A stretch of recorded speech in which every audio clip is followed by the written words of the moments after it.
आता isakal.com आहे देशातील नंबर 1 ची मराठी न्यूज वेबसाईट। प्रत्येक अपडेटसाठी isakal.com ला नक्की भेट द्या।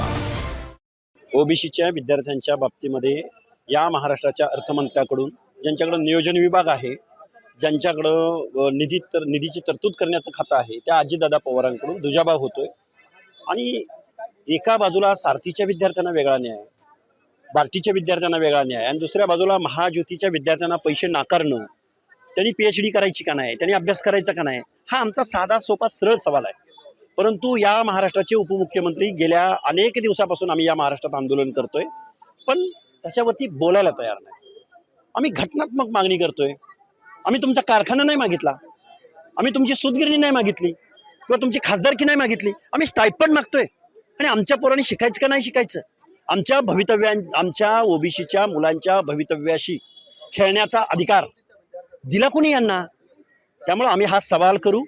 आमच्या महाराष्ट्रातल्या ओबीसीच्या पोरांची जी काही फेलोशिप रखडलेली आहे ती मिळाली पाहिजे, धोरणात्मक निर्णय घेतले पाहिजेत, आम्हाला ओबीसींची वसतिगृह झाली पाहिजेत। अरे सारथीची बिल्डिंग, अनेक मजली बिल्डिंग पुण्यामध्ये उभी राहते, महाज्योतीला 1000 स्क्वेअर फुटाचं ऑफिस देताय तुम्ही? हे सवाल आहेत आमचे अजितदादा पवारांसमोर। आज आम्ही अजितदादांना बोलतोय, उद्या आम्ही महाराष्ट्राच्या मुख्यमंत्र्यांना बोलणार आहोत। अतुल सावे बहुजन कल्याण मंत्री यांनी आज आम्हाला शब्द दिलेला आहे, येत्या 3-4 दिवसाच्या कालावधीमध्ये आम्हाला ते मुख्यमंत्र्यांची भेट घालून देणार आहेत। जर आम्हाला धोरणात्मक निर्णय ओबीसींच्या बाबतीत नाही झाला, महाज्योतीच्या बाबतीत नाही झाला, तर आम्ही मुख्यमंत्र्यांना सुद्धा या गोष्टीचा आम्ही जाब विचारणार आहोत। नाही मागणी झाली तर आहेत निवडणुका पुढं, त्यामुळे आम्ही घाबरणारे नाही आहोत। आता ओबीसीच्या पोरांना कळतं की आमच्या बाबतीमध्ये शेकडो वर्षापासून काय झालंय आणि आता आमच्या बोडक्यावर कोण बसलेले आहेत।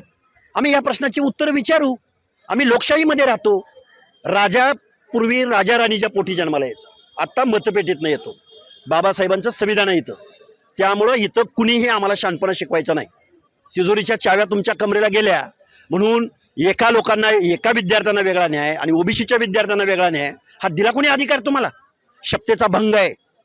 त्यांनी उपमुख्यमंत्री पदाची शपथ घेतली, आमदारकीची शपथ घेतली, एखाद्या समाजाबद्दल ममत्व भाव बाळगणार नाही अशी शपथ कुणी घेतली? मग सारथीच्या विद्यार्थ्यांना 7-7, 8-8 लाख रुपये तुम्ही अकाउंटला जमा करता, आणि महाज्योतीच्या पोरांना आज हाऊस निषेध व्यक्त करतोय मी इथं। आज हाऊसमध्ये त्यांनी सांगितलं की आम्ही देणार नाही म्हणून, कसे देत नाहीत तेच आम्ही बघणार आहोत।